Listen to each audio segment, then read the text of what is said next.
नमस्कार, मैं हूं आपके साथ अंजना शर्मा और आप देख रहे हैं वर्तमान युग। तो आइए शुरुआत करते हैं आज की खास खबर से। निःशुल्क होम्योपैथिक चिकित्सा camp E block park Nandgram में लगाया गया। कैंप में आए अतिथियों ने भारत माता के चित्र पर माल्यार्पण व दीप प्रज्वलित कर कैंप का शुभारंभ किया। Doctor Anil Raghav MD homeopathic व उनकी टीम ने अतिथियों का माल्यार्पण कर और गीता भेंट कर उन्हें सम्मानित कर आभार व्यक्त किया। नंदग्राम और उसके आसपास के क्षेत्रों से भिन्न भिन्न बीमारियों के 368 मरीज आए होम्योपैथिक चिकित्सक डॉक्टर अनिल राघव ने उन्होंने अपनी पीड़ा के निवारण के लिए डॉक्टर साहब से सवाल किए, जिससे विभिन्न बीमारियों की रोकथाम व इलाज के बारे में सभी जानकारी प्राप्त कर वहां मौजूद मरीज खुश हो गए। मानसिक, शारीरिक और सामाजिक बीमारियों पर लोगों ने जानकारी ली, जो बड़ी रोचक तरीके से समझाया गया। लोगों ने डॉक्टर साहब द्वारा बताई गई बातों को ध्यान से सुनते हुए उन्हें लिखा भी वही। कार्यक्रम के अध्यक्ष विनोद सिंगर ने प्रकृति और समाज विषयों पर व्याख्यान दिया।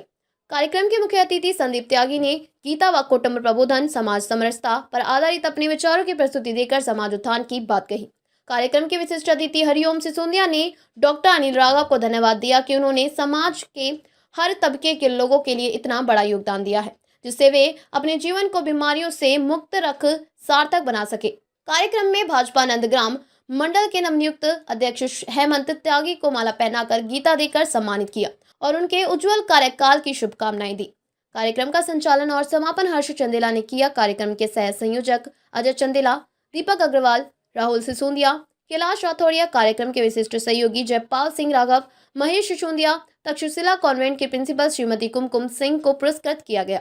मुकेश सिसोदिया आदि उपस्थित रहे। यहाँ रहे कैसे स्वस्थ रहेगा, आज हम 10 मिनट में इसकी चर्चा करेंगे और इस चर्चा में बहुत ध्यान से सुनना, क्योंकि इसमें एक तरह की अमृत वर्षा होगी। ये जो दवा है, जब हम किसी को पिलाएंगे, इसके 750-800 सिम्टम्स हैं, सभी नहीं बता सकते। मेन मोटा जो आजकल ठंड बदलना जो चेंज हो रहा है, इसमें जो निमोनिया होता है, वायरल इन्फेक्शंस होते हैं, गला खराब होता है, जो टॉन्सिलाइटिस होते हैं, उसके एंटी इन्हें ठीक भी करती है, इम्यूनिटी बनाती है। बुजुर्गों में प्रोस्टेट ग्लैंड इस पर्चे में लिखा हुआ है, जिन्हें गदूद, जिन्हें ट्यूमर्स होते हैं, ट्यूमर्स के बाद ही कैंसर होता है, ये ट्यूमर की स्टेज पर रोक देती है। थायराइड, बच्चों की हाइट बढ़ाना, क्योंकि पिट्यूटरी ग्लैंड ग्रोथ हार्मोन्स निकालती है। अगर ग्रोथ हार्मोन्स कम निकलेगा तो हाइट कम बढ़ेगी, ग्रोथ हार्मोन्स अच्छा निकलेगा तो हाइट अच्छी बढ़ेगी, ग्रोथ हार्मोन्स नहीं निकलेगा हाइट नहीं बढ़ेगी। और वही पिट्यूटरी ग्लैंड है, मास्टर ग्लैंड है, प्रधानमंत्री है, मोदी की तरह ग्लैंड है शरीर में। वही थायराइड को कवर करती है, वही ओवरी को कवर करती है, वही ब्रेस्ट की गांठों को कवर करती है। ये दवा गांठों को हटा देगी, गांठों को आने नहीं देगी। जो ये दवा लेगा उसे मैं आज आपको बोल के जा रहा हूं, मेरी बात को रिकॉर्ड करना। यूट्रस में गांठ नहीं आएंगी, ब्रेस्ट में गांठ नहीं आएंगी, ओवरी में गांठ नहीं आएंगी, फैटी ट्यूमर हटा देगी। और जब हार्ट अटैक होता है तो कैसे होता है पता है? खून की नसों में ब्लॉकेज होने लगती है, लीवर और किडनी और इनके ऊपर फैट इकट्ठा होने लगता है, हार्ट पर फैट इकट्ठा होने लगता है, उसकी वर्किंग कंडीशन कम हो जाती है और ये उस फैट को हटा देती है, जो फैटी ट्यूमर्स हटाती है। बहुत गजब की मेडिसिन है, बिना ऑपरेशन के ट्यूमर्स नहीं हटते, ये दवा डिसॉल्व करती है। जब एक खुराक जाती है बॉडी में, तो जब चमत्कारिक रिजल्ट आता है, तो हमने इस दवाई से लाखों रुपए कमाए। ये अमृत की तरह है, हमने निकाला, ये बच्चों को दो।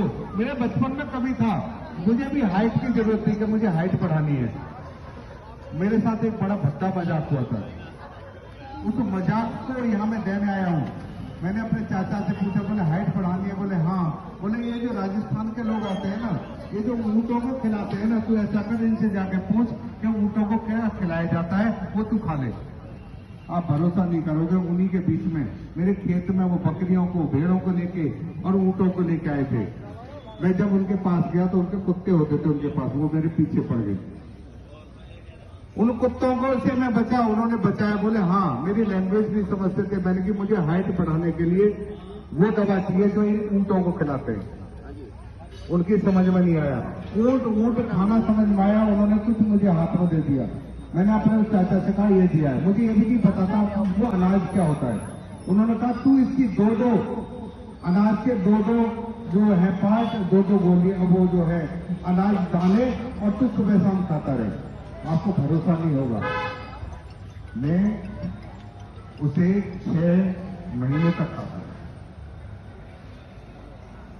ये जो बच्चे हैं कैसे आंख बढ़ती है?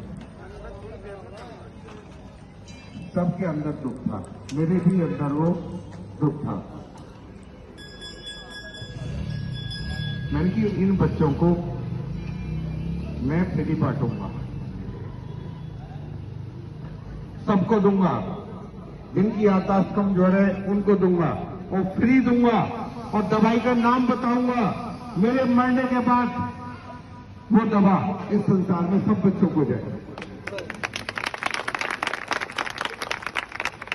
आपकी दुआ से मेरे जीवन की गति बनेगी। मुझे पता नहीं, हो सकता है कि मैं अभी छोड़ दूं शरीर को, लेकिन आपको लगेगा ये जो मेरी आंखों में झलका, ये मेरा वो दुख था जो बचपन का था। क्योंकि दिल की आवाज दिल तक जाती है। इसी के लिए मैं आपके बीच में आया, और इस सामाजिक कार्य में जो तुम्हें बांटूंगा वो मिलेगा, जो तुम बांटोगे वो मिलेगा। जीवन का सत्य कि जो तुम सेवा करोगे वो तुम्हें मिलेगा। तुम गाली दोगे गाली मिलेगी, प्यार दोगे प्यार मिलेगा, तुम जो बांटोगे वो मिलेगा। अच्छा स्वास्थ्य मिलेगा। और इस सेवा कार्य के लिए बहुत सारे संगठन बने हुए, उन्हीं संगठनों के बीच में एक संगठन है RSS, राष्ट्रीय स्वयंसेवक संघ। उससे हमें बहुत सीखने को मिला, बहुत प्रेरणा मिली। समाज में जुड़ो, उसी का एक संगठन है जो नीति के ऊपर राज्य करता है, नीति के ऊपर राजनीति करता है, जो नीति पूर्वक राजनीति करता है। सांस्कृतिक जो हिंदू समाज के जो शास्त्र है उसके आधार पर जो राजनीति करता है, जिसका नाम भारतीय जनता पार्टी है। उसी भारतीय जनता पार्टी के जो ये आपका जो क्षेत्र है, जो 7-8 जो वार्ड है, जिन्हें पार्षद का एरिया बोलते हैं, उसी एरिया के ऊपर उसको व्यवस्थित कैसे रखा जाए, वहां पर संगठन कैसे खड़ा किया जाए, वहां कार्यकर्ता कैसे खड़ा किया जाए, कार्यकर्ता का मनोबल कैसे बढ़ाया जाए, और इस समाज की सेवा में कार्यकर्ताओं को, संगठन को कैसे लगाया जाए, ऐसा भारतीय जनता पार्टी ने अभी एक दायित्व दिया आपके क्षेत्र में। और जिनको दायित्व मिला है वो बड़े ऊर्जावान कार्यकर्ता है, बहुत अच्छे कार्यकर्ता है। घर में समाज लोग उनके पास जाते नहीं, वो लोगों के पास जाते हैं। ऐसे हेमंत त्यागी जी हमारे बीच में आए हुए हैं, यहाँ के मंडल के अध्यक्ष हैं, बहुत जुझारू हैं। और ये सामाजिक कार्य के अंदर, सेवा के कार्यों के अंदर इनके बारे में जब मैंने मालूम किया, विराट अपने है ना परिवार में कैसे हमें है ना लोग सबके ना सेवा करनी है, प्यार करना है, वो हमने इनसे सीखा है। ये बच्चे ही नहीं है, ये लगते हैं छोटे से, लेकिन हैं बहुत अच्छे। मैं इनको कहता हूं मंच पर आए हमारे साथ, और मैं अपने हर चंदेला जी से, अपने राजपाल जी से, राजपाल राघव जी से, और अपने सिसोदिया जी भाई साहब से, सभी से विनती करूंगा कि उनका स्वागत करें, वो हमारे बीच में बैठे।